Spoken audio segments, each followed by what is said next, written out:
თუ მოგწონს საქართველოს ულამაზესი ადგილები, აუცილებლად გამოიწერე არხი, დაალაიქე ეს ვიდეო და არ გამოტოვა შემდეგი მოგზაურობები. თუ მხოლოდ ერთი დღე გაქვს და გინდა საქართველოში ერთ-ერთი ყველაზე შთამბეჭდავი მარშრუტი მოიარო, მაშინ ეს გზა ნამდვილად საუკეთესო არჩევანია. ჩვენს ტურს ვიწყებთ თბილისიდან, ყაზბეგის მიმართულებით. პირველი გაჩერება ანანურის ციხესიმაგრე, ისტორიული კომპლექსი, რომელიც ჟინონის წყალსაცავის ნაპირზე დგას და საუკუნეების ისტორიას ინახავს.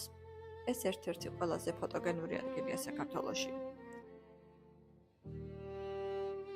ცოტა წინ კი გამოჩნდება ჟინვალის წყალსაცავი. თავისი საოცარი ფირუზისფერი წყლით, რომელიც ნებისმიერ სეზონზე თვალწარმტაც სანახაობას ქმნის.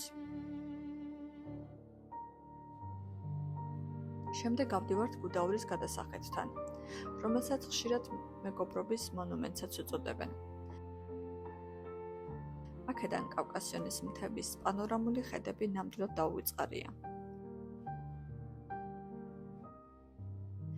მარშრუტის მთავარი მარგალიტი კი გერგეტის სამების მონასტერია, მე-14 საუკუნის ტაძარი, რომელიც ყაზბეგის მთის ფონზე საქართველოს ერთ-ერთ ყველაზე ცნობილ სიმბოლოდ ითვლება. თუ ბუნების მოყვარული ხარ, აუცილებლად შეიარე გველეთის ჩანჩქერთან. კლდეებს შორის დამალული ეს ულამაზესი ჩანჩქერი მცირე სასეირნო ბილიკის ბოლოს გვხვდება და ზაფხულის ცხელ დღეებშიც კი სასიამოვნო სიგრილეს გაჩუქებს. დღის ბოლოს კი ეწვია დარიალის მამათა მონასტერს, თერგის ხეობაში. უზარმაზარ კლდეებს შორის მდებარე ეს მონასტერი საოცარი სიმშვიდისა და სულიერი ატმოსფეროს ქმნის. ხოლო მის უკან აღმართული მთები ამ ადგილს განსაკუთრებულ იერს ძენს. თუ საქართველოში ერთდღიანი მოგზაურობისთვის მხოლოდ ერთი მიმართულება უნდა აირჩიო, ყაზბეგის მარშრუტი ნამდვილად იმედს არ გაგეცრუებს.